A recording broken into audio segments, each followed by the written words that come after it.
அவர் நினச்சிருந்தார் அப்படின்னா பதவி வேணும்னு நினச்சிருந்தாருன்னா அவருக்கு வேண்டிய விஷயங்களை பண்ணி அந்த பதவியில் இருந்திருக்க முடியும்ல.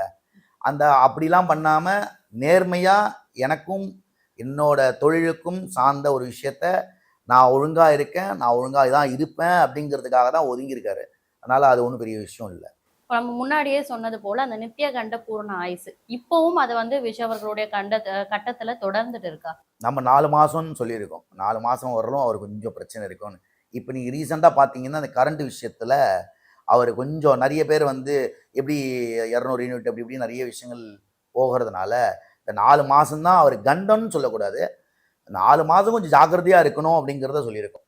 அந்த ஜாக்கிரதையாக இருந்துட்டாரு.